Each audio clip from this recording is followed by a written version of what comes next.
bersungguh-sungguh untuk mencari ridha Allah Subhanahu wa Ta'ala. Amin ya rabbal. Salawat dan salam tak lupa senantiasa kita lantunkan untuk baginda Nabi Muhammad Sallallahu Alaihi Wasallam, kepada keluarganya, sahabat-sahabatnya, tabi'in-tabi'innya, dan semoga sampai pula kepada kita seluruh umatnya, dan semoga kelak yaumil qiyamah mendapatkan syafaatnya. Amin ya rabbal alamin. Alhamdulillah ibu sekalian, hari ini kita kajian kembali ya, dan tema hari ini semuanya luar biasa. Masya Allah. Apa ibu temanya? Emosi menjaga hati. Bagaimana emosi kita harus selalu ditata dan dijaga, apalagi di akhir zaman yang begitu banyak fitnah, begitu banyak rintangan, godaan, tantangan ini ya. Dan juga kita harus tetap menata emosi, menjaga hati di tanggal rumah. Sekarang masih tanggal muda atau tanggal tua ini? Pertengahan. Gak tahu dah, aku mah gak pernah gajian. Jadi pokoknya lempeng aja main. Nah ingat sekarang ke tanggal tua atau tanggal muda ya. Alhamdulillah pemateri kita yang kita tunggu-tunggu, Ambu Izul sudah hadir bersama kita ya dia. Pemateri yang begitu kompeten untuk bahasan kita pada siang hari ini, dan tak perlu berpanjang kata supaya waktunya juga maksimal efektif. Kita akan mulai pertemuan kita pada siang hari ini dengan bersama-sama membaca basmalah. Bismillahirrahmanirrahim. Kepada Ambu dipersilakan.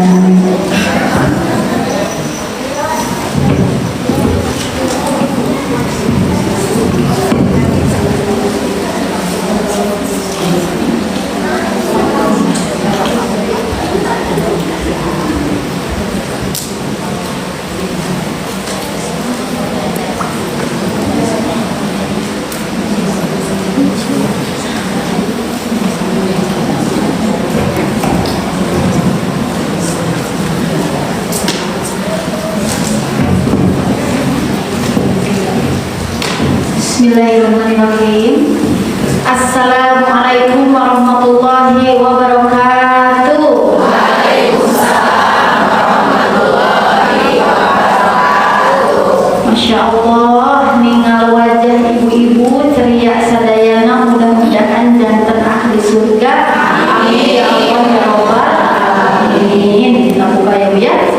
Innal hamdalillah nahmaduhu wa nasta'inu wa nastaghfiruh wa na'udzu billahi min shururi anfusina wa min sayyiati a'malina. May yahdihillahu fala mudilla lahu wa may yudlilhu fala hadiya lahu. Asyhadu an la ilaha illallah wa asyhadu anna Muhammadan abduhu wa rasuluh. Qala Allah ta'ala fil Qur'anil Karim, a'udzu billahi minasy syaithanir rajim. Bismillahirrahmanirrahim. Ya ayyatuhan nafsul mutmainnah, irji'i ila rabbiki radiyatan mardiyah fadkhuli fi ibadi wa udkhuli jannati. Alhamdulillah atas izin Allah di cuaca hareudang biasanya segerina kana kunaon Bu? Kedah tuluy beuleuh eta mah langsung alhamdulillah. Ibu-ibu semua semangat, mudah-mudahan berkah, ziyadatul khair, bertambah-tambah kebaikan untuk kita semua.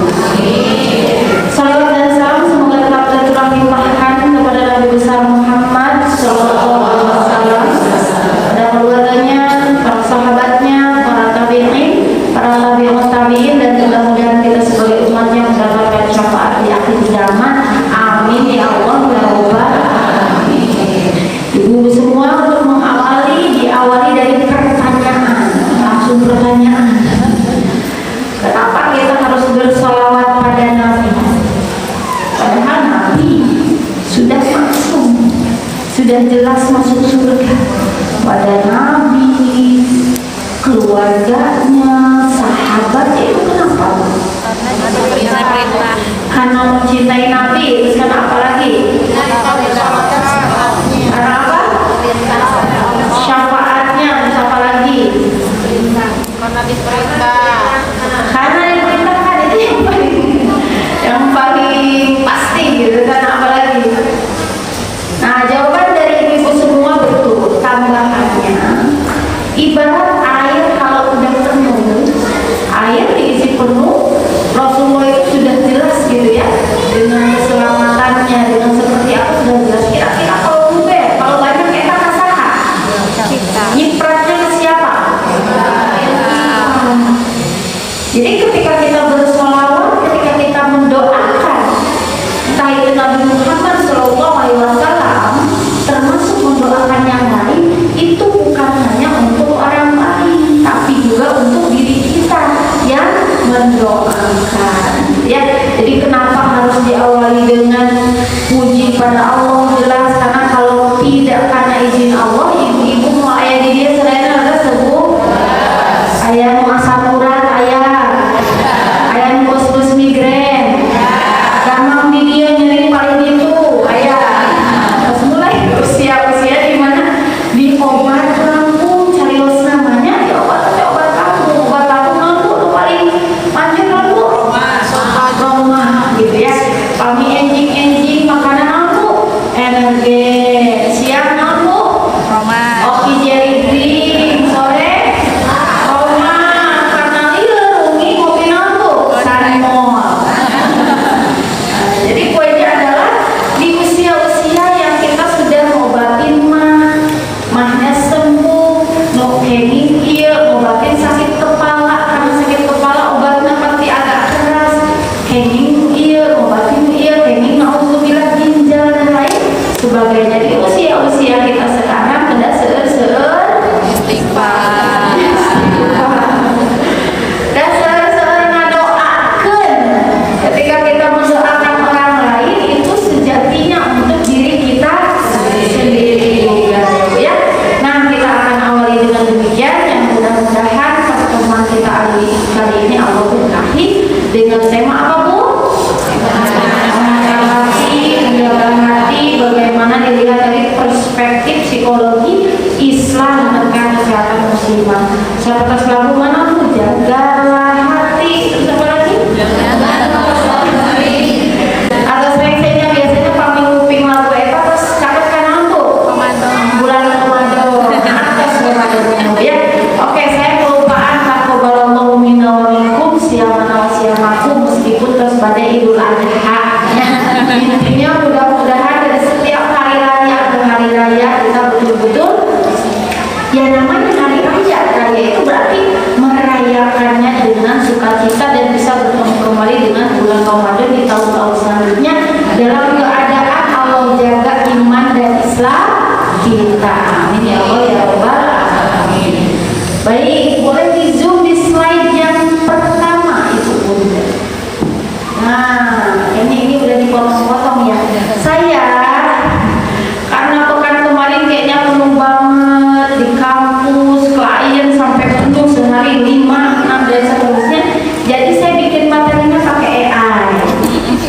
Jadi banyak. Pakai AI pusing ya, AI pusing. Saya udah punya buat 6 slide, gini dipisah-pisahkan udah jelas. Kayak pusing dia. Disatukan lagi ya. Jadi alhamdulillah yang penting materinya ya. Jadi kalau ada tipe-tipe mohon maaf, ini buatan AI ya. Biasanya saya yang buat rambut sendiri karena keterbatasan waktu. Intinya kata-katanya dari saya tapi desainnya dari AI. Tapi lebih saya mana, Bu? Lebih saya AI. Lebih saya AI ya. Oke, cuma kadang-kadang itu tipe, apalagi saya jangan gunakan Arabnya karena pasti salah gitu ya. Oke, pertama, kenapa pentingnya kita menata emosi? Karena relasi keluarga di dalam pernikahan itu menjadi core. Sebelum core itu apa, Bu? Menjadi inti gitu ya, Bu. Sebelum pada akhirnya ibu bermasyarakat, sebelum pada akhirnya ibu bersosialisasi, keluarga. Ibarat rumah ada 4 tingkat. Keluarga itu nomor seberapa? Sanes. Sanes lantai pertama. Tapi pondasi kan sebelum ada lantai, betul nggak? Pondasi yang akan menentukan lantai 1 kayak gimana. Apalagi kalau ibu dunianya itu berlantai-lantai, ibu ya. Terus jadi ibu-ibu sosialita asal jangan dikit-dikit gibah. Ibu tahu dosanya gibah kayak gimana, Bu? Meluluhkan amal soleh kita. Nauzubillah min dzalik. Maka sok teka tersayaos tiba-tiba ngebocorkeun rahasia batur dan gibah itu boleh gak, Bu? Aku sanes gibah sedang memberikan informasi atau mencari informasi ya, gitu ya. Ibu, kalau apa yang ibu sampaikan itu benar tentang orang lain, itu gibah. Kalau apa yang ibu sampaikan tentang orang lain salah, itu fitnah. Jadi dua-duanya tidak tepat. Boleh gibah dalam kondisi apa? Dalam kondisi apa boleh gibah? Cari solusi tabayun. Dalam kondisi konseling, dalam kondisi terapi, atau di majelis hakim. Misalnya gini, Pak Hakim bertanya dalam proses persidangan, kenapa kamu menggugat cerai suamimu? Kemudian kita menjawab, bukan kita, ini orang lain ya, bukan kita. Kemudian si perempuan ini menjawab apa? Pak Hakim, dia mah ahli pada kumaha, muntah ditakol. Jadi saya diketok palu, diketok mestaka ibu, gitu ya. Karena poinnya adalah itu boleh untuk mencari fakta, untuk mencari kebenaran, itu boleh. Termasuk untuk konseling pribadi. Ibu ke dokter, saya tanya, Bu, aurat ibu dengan sesama perempuan batasnya sampai apa? Batasnya secara fikih dari apa ke apa? Sesama perempuan dari mana ke mana, Bu? Ujung rambut sampai kaki. Dari pusat sampai lutut. Nah, itu yang tidak boleh terlihat. Kenapa yang atas boleh terlihat? Ibu sok menyusui, beres gak, Bu? Asal tong dinabus, sok aya ibu-ibu ya di bis, di tempat umum, mes-mes. Gitu. Tidak, karena ibu-ibu menyusui, jadi sama posisinya dengan laki-laki, batasan auratnya di area sana, gitu ya. Meskipun yang di area atas pun ada ranah privasi, tapi tetap itu tidak menjadi aurat sesama mahram, sesama perempuan. Cuma poinnya adalah kalau ibu ke bidan, kalau ibu ke dokter kandungan yang sesama perempuan, itu dibuka gak, Bu? Hari itu tempat terdalam, area privasi dibuka. Hari ibu bidan nanti Pak isi video senari ke nyalira. Ayo. Di tempat privasi sekalipun, jika itu harus dikeluarkan, ya dikeluarkan. Demi apa? Kesehatan, keselamatan, pengobatan. Hanya gibah itu yang diperbolehkan. Ada ibu biasanya ngibahkeun kumaha. Ayo, ngibahkeun kumaha? Ngibahkeun karena jangan beda-bedanya. Salaki abi mah kieu kayak pusing hiji teh. Tuh salaki si ibu itu makin terlalu sakampung. Nah, itu yang jelas-jelas itu namanya membuka aib pada akhirnya, ya. Nah, maka itu selesai dulu di ranah keluarga. Tapi sekali lagi, selesai di sini bukan sempurna. Beres, Bu? Ibu pernah nguping ayahnya seorang ulama, tapi nauzubillah anaknya narkoba. Sering ya, ibu pernah nguping ayahnya seorang ulama, tapi kurang kalinya seks bebas dan lain sebagainya. Ibu pernah nguping orang tuanya ulama, tapi anaknya begini begitu dan lain sebagainya. Intinya di sini ikhtiarnya dimaksimalkan, urusan hasil tetap milik Allah. Karena pada dasarnya Nabi siapa yang tidak bisa mengubah ayahnya? Nabi Ibrahim alaihissalam.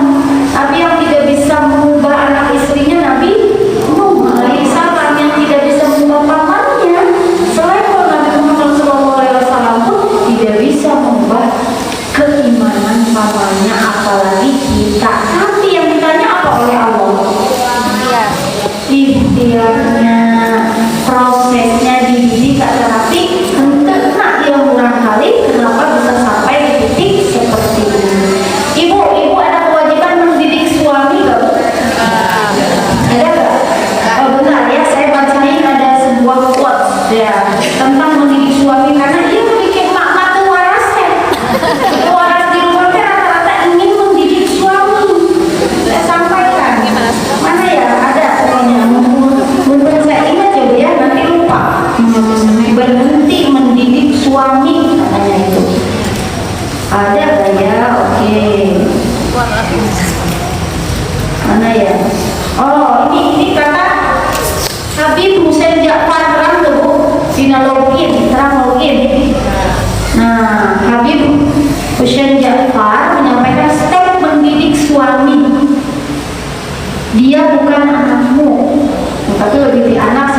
bayi besar.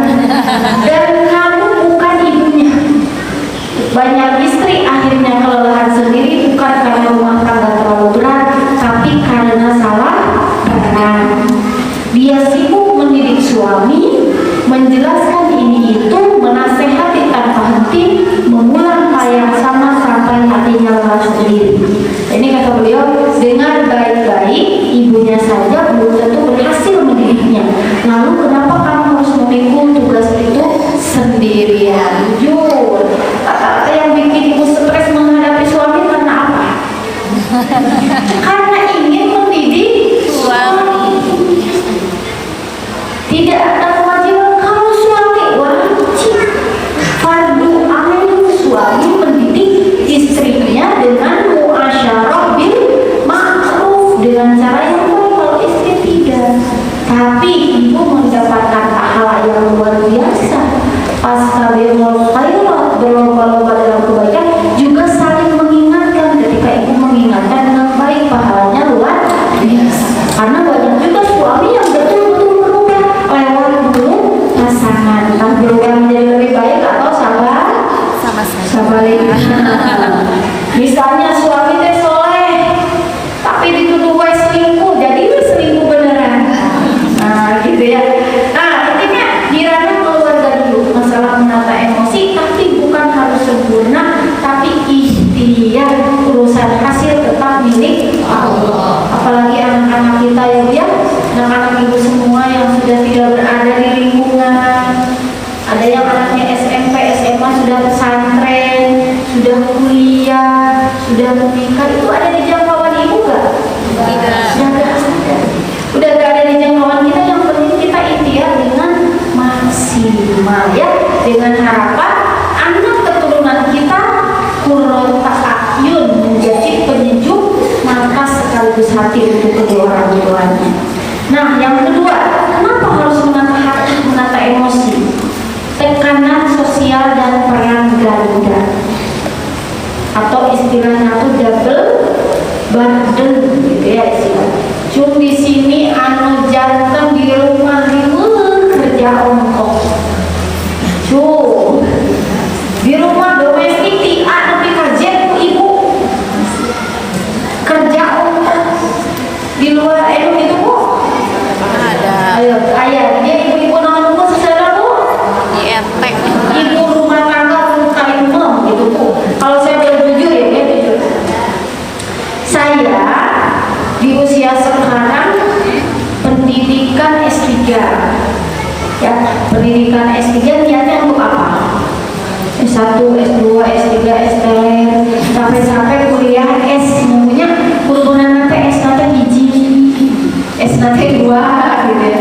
Untuk S banyak gitu ya disebut nanti. Kenapa bu? Untuk di rumah, untuk saya berbahasa kasarnya berperan sekarang, capek bu berangkat kalau kuliah itu jam 2 dini hari, pulang misalnya sore nyampe lagi rumah malam, tapi alhamdulillahnya seminggu sekali gitu ya, itu dan lain sebagainya alhamdulillah. Tapi ayo tak abis itu bu, ahli Korea tunduk capek dan lain sebagainya, tapi apa yang memotivasi apa bu? Biar di luar saya pun, jadi keluar seperti ke kajian, seminar dan lain sebagainya itu kali-kali. Saya di rumah saja, di praktik di rumah saja. Kayak gitu nanti apa bu, seperti lagu bu, mengandung, melahirkan, mengandung lagi, melahirkan, kayak gitu. Air disebut anakan mau juga ucing ya. Jadi intinya itu berkembang biak gitu ya. Tapi harus berikhtiar dulu. Makanya ibu-ibu yang menjadi ibu rumah tangga itu kalau dalam Islam sangat diapresiasi itu dan setara dengan suami yang mencari nafkah. Ciri setaranya apa? Dalam kompilasi hukum Islam, kalau pembagian golongan gini, entah karena cerai hidup atau cerai mati, ibu rumah tangga dapatnya 50. Mau cerai hidup atau cerai mati dapatnya 50. Artinya itu setara dengan suami ibu yang bekerja, anu hati enjing begitu. Oh ini setara nggak bu? Setara, karena suami ibu bisa bekerja karena apa? Suami ibu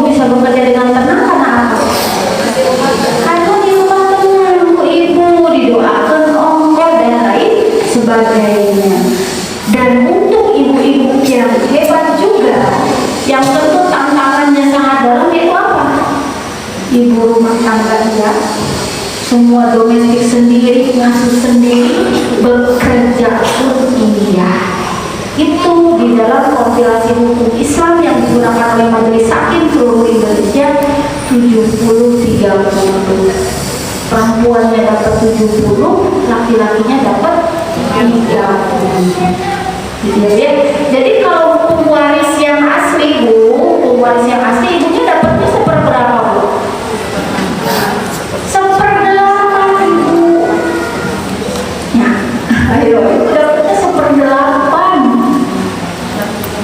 Itulah kenapa hukum waris dan lain sebagainya ada kompilasi. Kalau itu diperkarakan ke pengadilan agama, dibagi harta bersama terlebih dahulu baru diganti waris. Tapi kalau sendiri-sendiri rata-rata langsung waris. Nah, pokoknya panjang ya, dia banyak istilah, banyak perbedaan di sana. Tapi intinya ini, kenapa harus menata emosi? Banyak tekanan sosial, juga peran ganda. Tekanan sosial di sini apa lagi Bu selain dari itu?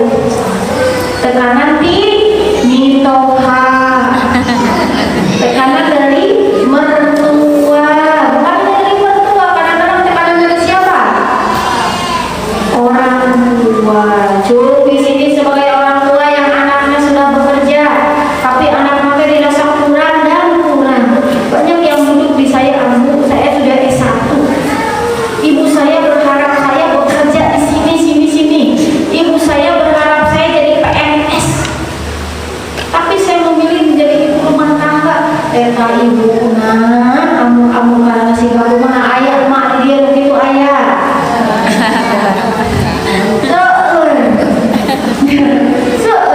Komo mertua mah minantuna damel dicarioskeun eta budak teu kaurus. Minantuna teu damel dicarioskeun keneh. Hayo we cenah meakeun artos salaki. Cenah aya betulan begitu aya. Nah itu tekanan sosial Bu, hati-hati ya karena di sini wajahnya sudah pada senior. Jadi yang saya bahas tuh anak yang sudah dewasa ya. Karena kan yang duduk di depan saya rata-rata 70% yang jelas sudah dewasa, 20% remaja, 10% anak-anak, klien-klien saya. Nah, dan yang ketiga, banyak luka batin yang belum terselesaikan. Ibu jangan salah, usia 65 tahun masih ingat dengan apa yang diucapkan oleh ayahnya ketika ia usia 7 tahun. Yang akhirnya itu seperti apa ya? Seperti lingkaran syaitan yang terus-menerus ngegeliwang dari nenek kita ke orang tua kita, rasa itu dari orang tua kita ke siapa? Ke kita, dari kita ke siapa? Ke anak. Nanti anak ke incu kan itu nantinya punya. Nah poinnya adalah banyak luka batin yang belum terselesaikan. Yang ini menjadi begini. Baru saja kemarin, hati-hati ya dengan mulut seorang ibu. Kemarin ada klien saya usia 22 tahun dari Cikancu, daerah sini Mbak ya, Cikancu. Laki-laki, ia bekerja di pabrik. Usianya kan muda ya dia sudah menikah. Tapi ia terlibat di dalam, maaf zaman sekarang sangat mudah mengaksesnya open BO. Open BO. Seringkali terang open BO Bu. Open BO itu pesan perempuan lewat chat. Nanti kita bisa pilih kalau usia sabaraha, harganya sabaraha. Nah, itu ya, usia anak muda ini kan pasti ulang kali ikuti di usia-usia sekarang. Nah, ketika ditanya awal mulanya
Jadi poinnya luka batin yang belum terselesaikan, yang di rumah anaknya kayaknya nerima aja.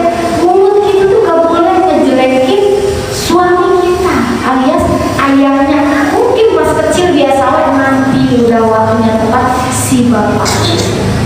Terus sama gara-gara melihat orang tuanya, ibunya tuh di KDRT ya, di selingkuhan ya, tapi karena dulu melihat ibunya bertahan, ibunya begini, sabarnya tuh sabar yang pasti, anaknya pun sama di selingkuhan, gini-gini, gak apa-apa dan juga si ibu sama ya. Nah, dan itu dari kapan dia mulai mencerna? Masa kecil, naik ke masa remaja udah mulai melihat dunia, masa dewasa.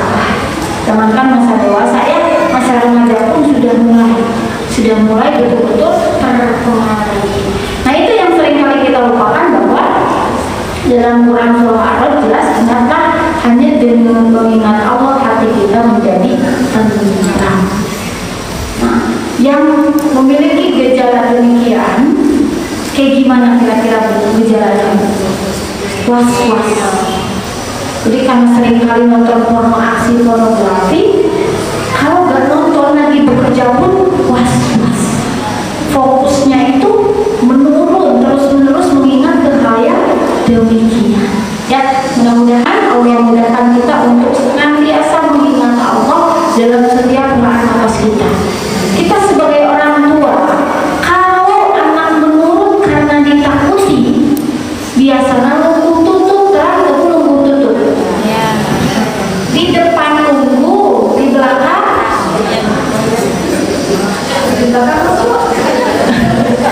lumpuh tutup, gilanya di depan, gini-gini, tiba-tiba belakang diam-diam menganyurkan, gitu ya.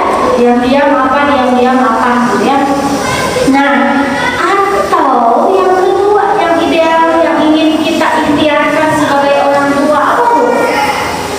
Sebagai orang tua, kita ingin anak kita, kalau dia mau berdosa itu bukan karena takut, jelas beringat sama Allah, tapi tidak ingin mengecewakan orang tuanya. Ya, jadi kalau di awal dari rasa takut biasanya karena dia gak sadar bahwa ini salah, dia hanya takut dimarahi. Tapi kalau ia betul-betul menyayangi orang tuanya, aduh, kalau saya melakukan ini nanti orang tua saya sedih, nanti orang tua saya kecewa. Itu karena rasa sayang, bukan karena rasa takut. Ya, mudah-mudahan Allah membimbing kita. Dan di sini dituliskan bahwa menata hati bagian dari ibadah dan penjagaan hati itu terang makosid syariah. Makosid syariah, tujuan kita bersyariah, tujuan kita beragama, beribadah itu apa? Salah satunya hifdzun nafs, menjaga jiwa. Pertama ada hifdzud din, menjaga agama. Ada hifdzun nasl, menjaga apa? Nasl, keturunan. Ada hifdzul ma menjaga apa? Menjaga harta. Ya, dan di sini kita hifdzun nafs, menjaga hati, menjaga jiwa, ya. Itu berarti adalah bagian dari makosid syariah. Oke, berarti boleh ke slide selanjutnya, Teh. Ini ada tanya jawab nggak kalau kajian rutin? Ada. Ya. Oke, saya kebut ya, Bu ya. Nah, selanjutnya memahami emosi dalam perspektif psikologi Islam. Tujuan memahami emosi dalam perspektif psikologi Islam pertama untuk apa? Kesadaran spiritual. Ada pula di saya klien perempuan remaja, saya sampaikannya remaja karena anak-anak itu kebanyakan remaja, dan kalau ada anak-anak, kalau ibu memiliki anak-anak yang usia dini menjadi lebih aware nanti itu agar remajanya itu seperti apa ya. Saya contohkannya yang remaja ya. Oke, karena ibu-ibu kayaknya di sini mah anak-anaknya cucu ya, Bu ya. Nah, remaja dia cukup strict itu ketat dalam masalah beribadah, beragama.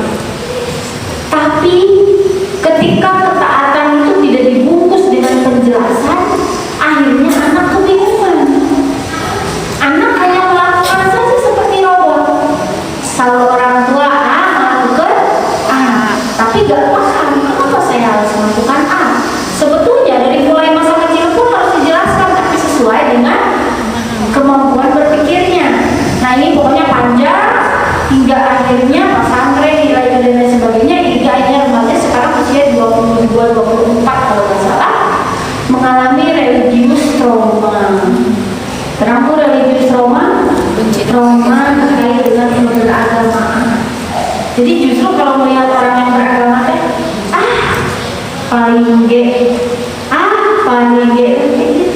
saking dulunya trauma, tidak diberikan pemahaman yang baik. Kalaupun ada oknum, trauma oknum, terus kalaupun ada orang yang berilmu ternyata ia bermaksiat secara terang-terangan, trauma oknum. Tetap banyak yang berilmu dan beramal soleh. Amin ya Allah ya Rabbal alamin. Karena sudah jelas dalam dalilnya ketika berilmu itu akan meningkatkan derajat, dan derajat ini bukan di dunia kudu jadi profesor, kudu jadi direktur, kudu jadi apa, saya nggak tahu, entah di dunia dan di akhirat. Dan derajat di sini bukan derajat material, ya Bu ya. Nah itu religius trauma. Jadi betul-betul tinggal anu kayaknya religius teh pikir gini kan, karena dulu begitu ketat dijelaskan tentang sholat sambil di dia air lampu jepret sambil gini lagi itu. Dan lain ibu mengalami tebu di gana halamannya. Ibu ngalaman teh lamun di pesantren dulu teu apa teh dikeum. Ngalaman teh Bu? Teu. Ibu ngalaman di pesantren. Kami ngalaman lagi ya. Kami ibu sekolah agama, guru banyak sekolah agama. Terus guru teh dicepret. Kalau terus kak emak di rumah. Cepet deh. Itu betul gak Bu? Ya. Ya, oke, boleh lah. Itu tidak sunnah, Ibu. Tapi di zaman itu mah memang kebanyakannya demikian. Kalau di zaman sekarang Ibu melakukan itu, kabur anak kita. Terus Bu, apa zaman ayo anak SD dan komputer. Zaman dulu mau balik mana Pak Wihan, terus Bu. Kalau sekarang anak SD bawa koper, pegang HP, menghubungi ini, pokoknya gitu ya. Ingat, didiklah anakmu sesuai dengan zamannya, karena ia tidak hidup di zamanmu, gitu ya. Jadi untuk anakmu sadar itu bukan hanya karena takut, sehingga berpengaruh pada apa? Berpengaruh pada poin kedua. Poin keduanya apa? Pengambilan keputusan. Pas anak bingung, lagi galau di perkuliahannya, di sekolahnya, anak bingung. Si teman si Ama ngajak mabok. Terus ibu kadang mabok, Bu, nyobian Bu. Alhamdulillah, dia menghaling daging babi teh enak ya tadi sana Bu. Ayo. Oke, nah ini dalam pengambilan keputusan. Jangan dia yang ngajak mabok, lagi galau. Ayah ngajak kamana, ayah oleh mengajak kajian. Ayah mengajak kajian. Mengambil keputusannya karena apa? Karena apa Bu? Karena poin di atas. Harus ada kesadaran spiritual dulu, baru ia bisa mengambil keputusan. Tapi kalau nggak ada kesadaran spiritual ya begitu. Yang diambil adalah mayoritas. Saya tanya, Ibu, sekarang yang lagi rame di universitas kasus apa? Pelecehan. Kalau yang ibu terang di nama di TikTok atau di TV? Sosial media. Oke, Fakultas Hukum UI saya sampaikan agar ibu yang anaknya kecil remaja SMP kebayang dunia luar. Oke ya, Fakultas Hukum UI 16 melakukan pelecehan seksual di Snapchat.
mahasiswanya berkali-kali meminta telegram ke sana, nanti kirimkan bikininya ke sana.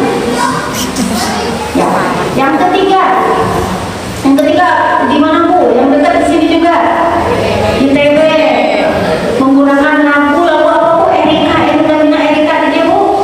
Ya. Nah itu pelecehan dalam bentuk lagu-lagu lirik-lirik yang vulgar dinyanyikan bersama-sama mahasiswa.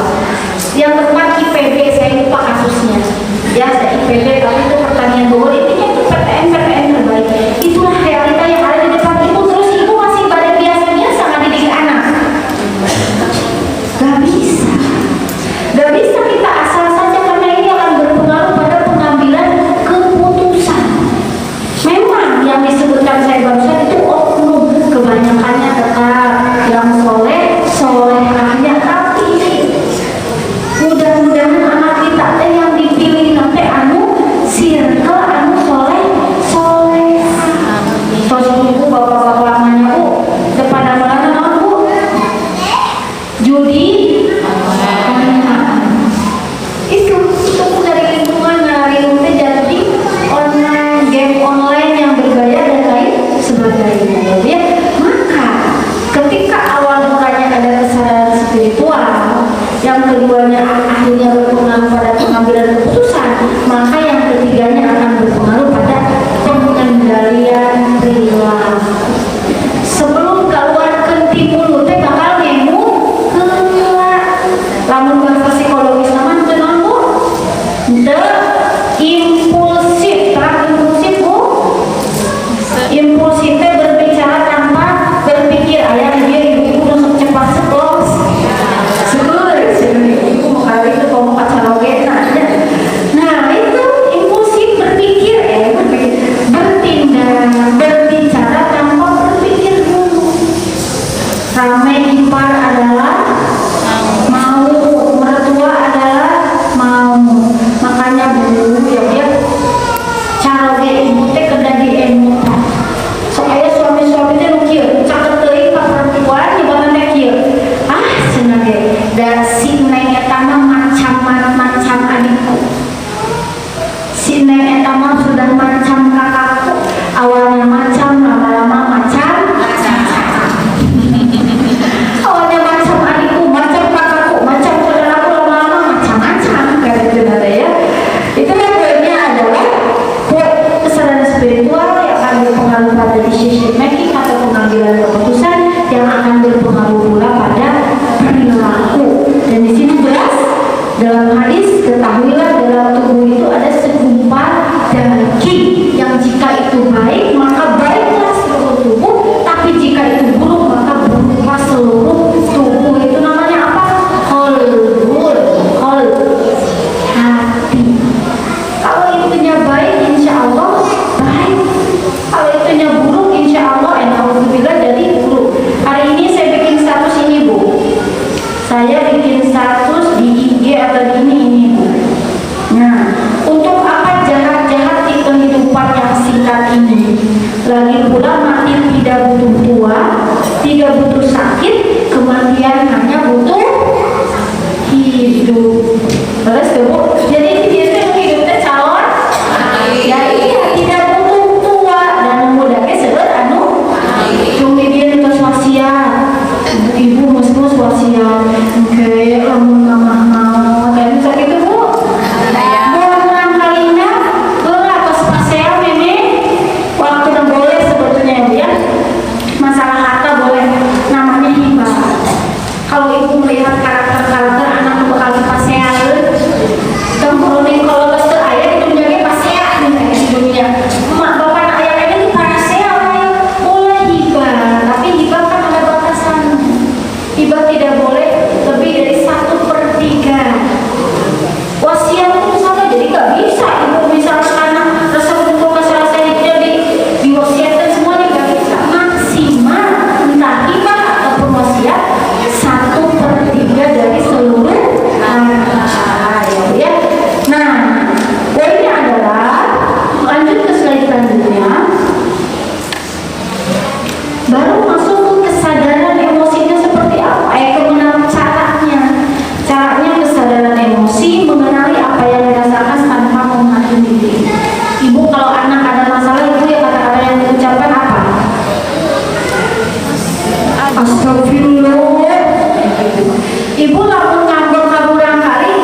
berjuang.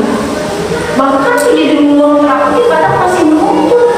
Terus anak kayak ini terus kayak gini gitu ya, secara psikologi masih kayak dituntut perubahan teknik kia. Itu orang tuanya dulu seharusnya yang harus diterapi ya. Baru menjelang berakhir menjaga hati di tengah ujian kehidupan. Ibu ujian kehidupannya namanya itu di usia ibu yang sekarang. Saya lihat yang usia muda dulu, yang muda-muda cuma masih muda cuy. Ujian hidupnya sebatas apa teh?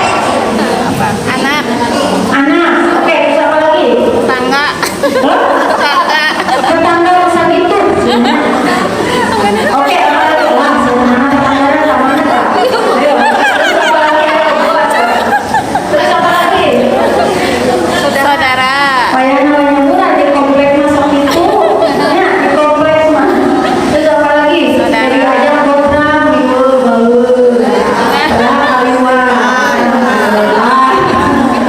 terus apa lagi itu ya Bu ya? saudara, Saudara. Oke, sekarang yang udah senior.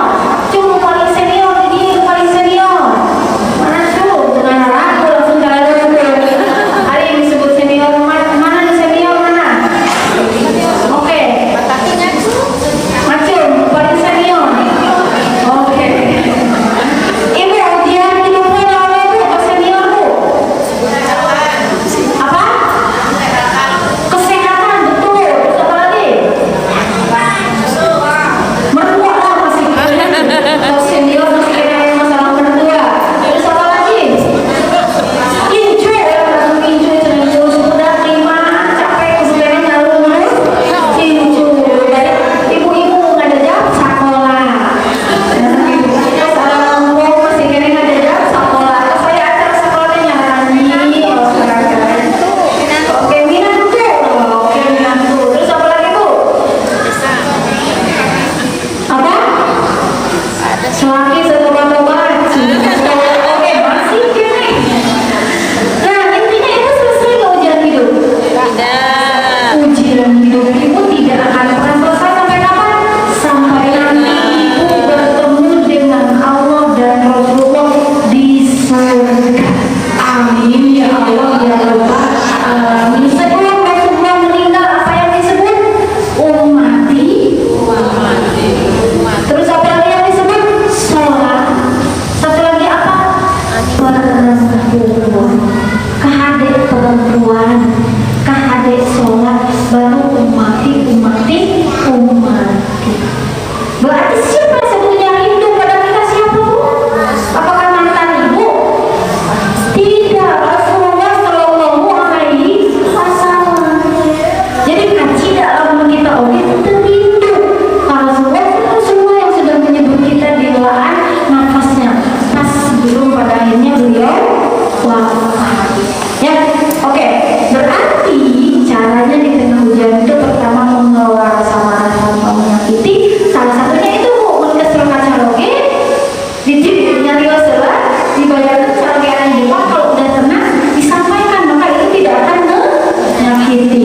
Menghadapi kesedihan tanpa putus asa atau semua orang pasti pernah di posisi sedih. Kalau sudah berlebihan baru minta bantuan. Yang ketiga, tidak menyimpan dendam. Dendam itu apa Bu? Dendam itu seperti menyalakan api di dalam sekam. Sekam teh Bu? kulit pagi, Dalamnya tidak kelihatan, yang kelihatan asapnya, tapi pokoknya panas, panas di dalamnya. Ada sebut pokoknya nama ibu teh delak-delek, delak ya. Dan di sini kita melihat bahwa orang yang kuat itu bukanlah orang yang pandai berbulan, tapi orang yang pandai menahan amarah, amarah. Itu yang hebat ya. Dan itu adalah sosok yang dirindukan nanti di surga. Amin ya Allah ya Rabbal alamin. Semua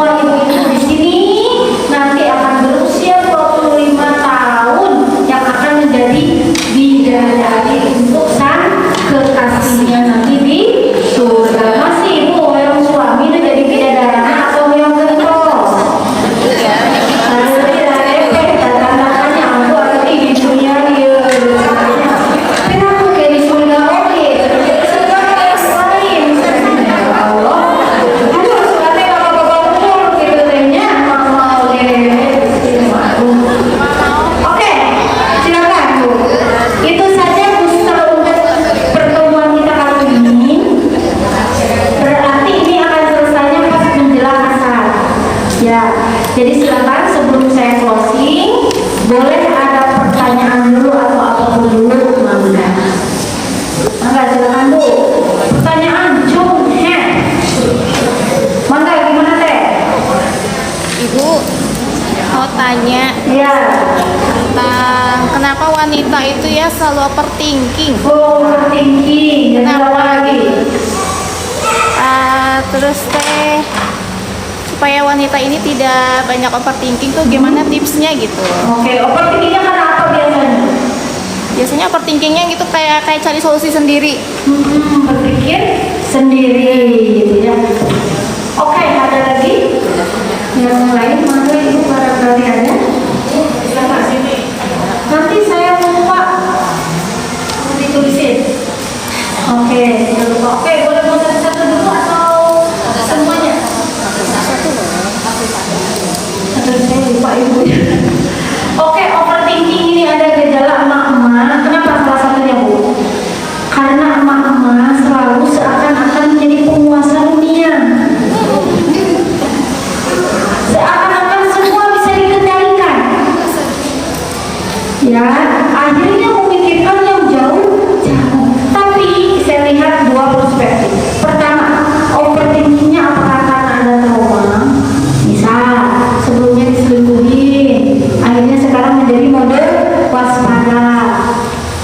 Overthinking, terus dia juga bakal dia. Atau suaminya ada KDRT, kalau saya melakukan ini maksud diginiin lagi. Nah itu poin yang pertama kalau ada kendala demikian, maka itu tentu harus lebih dalam lagi dialognya. Tapi yang kedua, yang nggak ada urusannya sama ibu sok riweuh. Ini yang kedua. Ya, anu nikah dari tetangga ibu anu riweuh sieun salaki nunutan.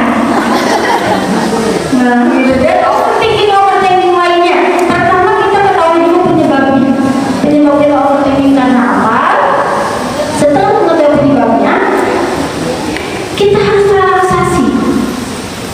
Kita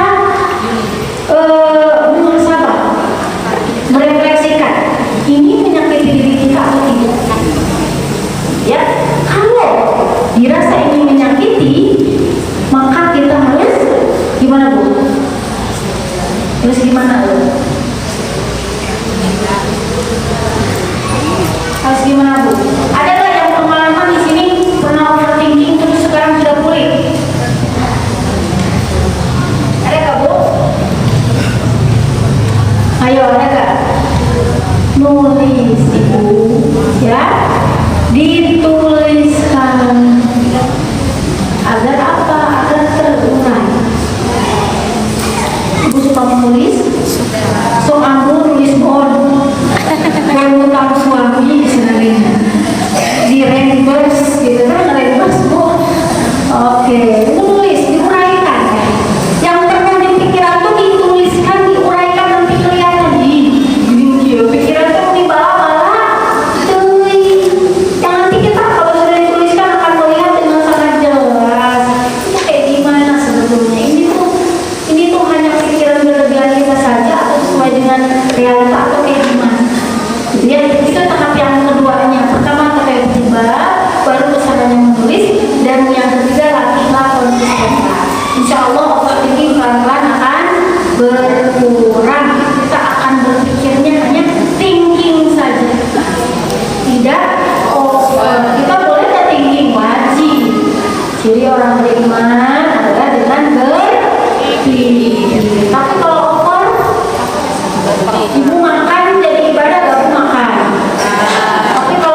konflik. Ini ada dua perspektif. Perspektif pertama, secara hukum jelas itu tidak menjadi kewajiban secara hukum kalau menantu. Kalau anak di posisi sudah sepuh dan lain sebagainya itu kewajiban. Karena orang tua sudah tidak di posisi mampu dan anak mampu, maka itu jadi kewajiban kecuali anaknya pun tidak mampu. Yang maka tidak menjadi wajib. Orang tua tidak mampu, anak mampu jadi wajib. Orang tua tidak mampu, anak tidak mampu jadi wajib. Begitu anak dulu ya. Saya bahas anak dua anak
Betul nggak?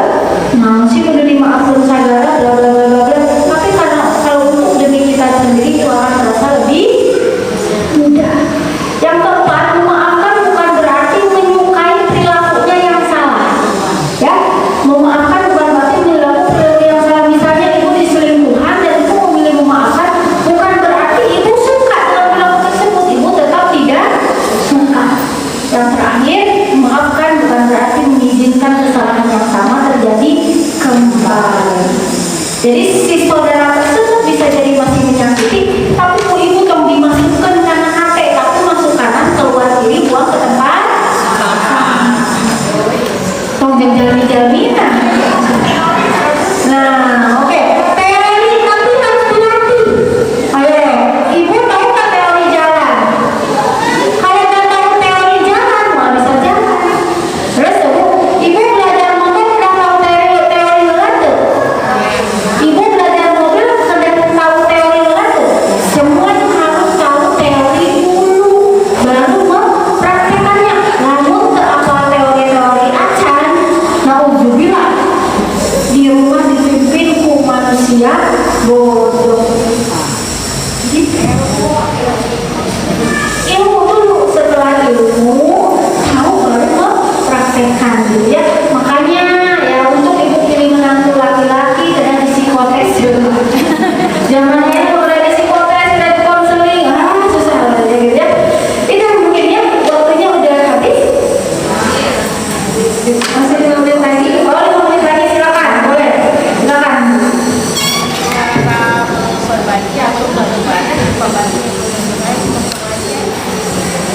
Gimana teh? Gak kedengeran? Berbagi atau berbagi yang belum terselesaikan untuk remaja aku tergak apa udah anak kita sudah mendengarkan sesuatu yang Mohon maaf, ibu gak kedengeran. Citarik Ayo, Bu, iya, Bu. memperbaiki atau mengobati luka batin yang belum terselesaikan pada aja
Di mana?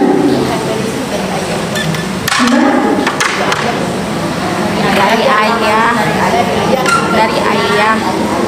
Luka dari ayahnya sama. Cuma ayah lebih sulit. Ibu makan